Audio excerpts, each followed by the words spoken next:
नमस्कार, आदाब, सत श्री अकाल। आप सभी का स्वागत है exam Gyan by Rashid sir YouTube channel पर। और आज हम बात करने वाले हैं डिफरेंट कंट्रीज की पार्लियामेंट नेम्स के बारे में। आप जानते हैं कि हर देश में एक पार्लियामेंट है, चाहे वो द्विपक्षीय सदन हो या एक पक्षीय सदन यानी यूनिलेटरल हो या बायलेटरल हो, लेकिन उस सदन को एक स्पेसिफिक नाम से जाना जाता है। दुनिया के अलग अलग देशों में इनके नाम अलग अलग हैं और इसी बात पर बेस्ड करके क्वेश्चन बनाया जाता है एग्जाम्स में, जो सभी एग्जाम्स के पॉइंट ऑफ व्यू से इंपॉर्टेंट होगा कि किस देश की पार्लियामेंट को क्या कहा जाता है। तो चलिए आज इस वीडियो क्लिप के अंदर हम 25 ऐसे नामों की बात करेंगे जो डिफरेंट कंट्रीज में कहे जाते हैं। तो चलिए शुरुआत करते हैं वीडियो की।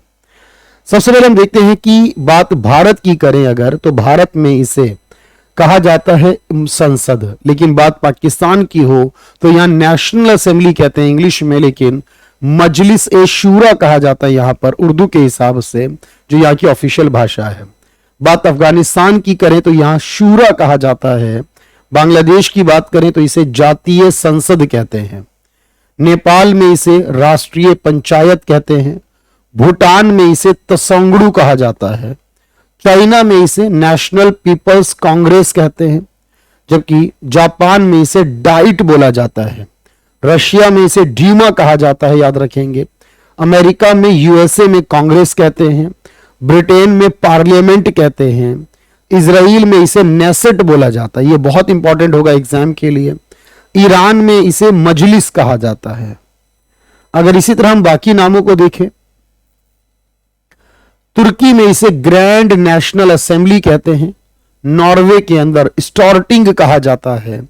डेनमार्क में इसे फॉल्कटिंग कहा जाता है। जर्मनी के अंदर बंडस्टैग कहा जाता है। ग्रीस में हेलेनिक यूज किया जाता है शब्द। मालदीव में पीपल्स मजलिस कहा जाता है। स्पेन में कॉर्टस कहा जाता है, यह बहुत बार एग्जाम में पूछ चुका है। फ्रांस में नेशनल असेंबली ही बोलते हैं। स्विट्जरलैंड में फेडरल असेंबली बोला जाता है। ब्राजील में पार्लियामेंट को नेशनल कांग्रेस बोलते हैं। सऊदी अरेबिया में इसी को कंसल्टेटिव असेंबली बोलते हैं। और इंडोनेशिया में इसे पीपल्स कंसल्टेटिव असेंबली कहते हैं। और इसके अलावा मंगोलिया देश में इसे खुरल कहा जाता है। KHURAL यानी खुरल कहा जाता है इसे मंगोलिया देश के अंदर। तो ये वो नाम है एक्चुअल में हमारे पास। यहां मैं एक नाम जरूर ऐड कर रहा हूं आपके पास, मंगोलिया देश का, इसमें इसे खुरल कहा जाता है।